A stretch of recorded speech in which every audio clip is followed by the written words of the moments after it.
Welcome to a very special Dakar.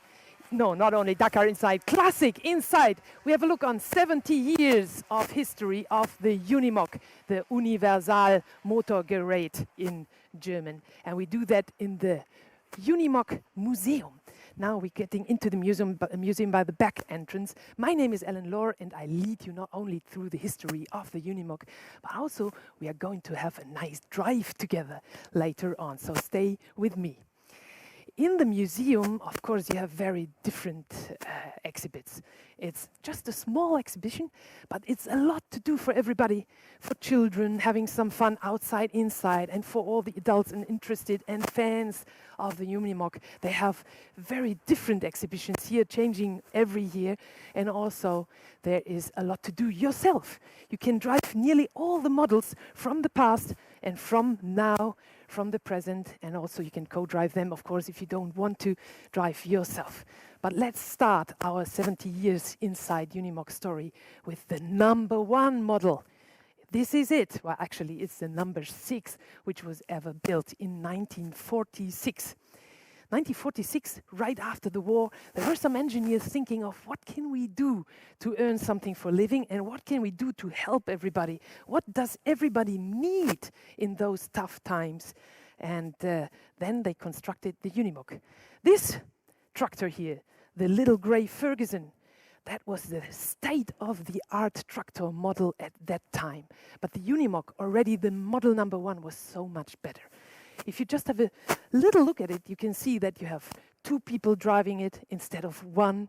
You don't have only the 2 wheels, you have which go forward. You have the 4-wheel drive on this truck, already on this little working machine, and that's the point. It's not only off-road terrain, what the car is able to do or the truck is able to do. It's a working machine, meaning you had 4 fixing attachment points in the front, in the rear, between the axles and on the platform where you could put many devices. That's the original name, Universal Motorgerät. Gerät means devices, implements in English. And nowadays, you have over 3,500 of these devices from 250 different manufacturers, which you can put on your Unimog. This is, of course, one of the first ones used in agriculture. That was one of the first areas where the Unimog was used. Later on, it was very much used in the military for military purpose as well, of course. If you follow me a little bit through the exhibition, you will also see not only different special models, but also this one. This is also a special model because it's a future study. It was made in 2011. And if you ask me, I don't think we will see that really on the road. But nevertheless, it does have some nice features. First of all, it's huge. It's big tires and, well, very futuristic.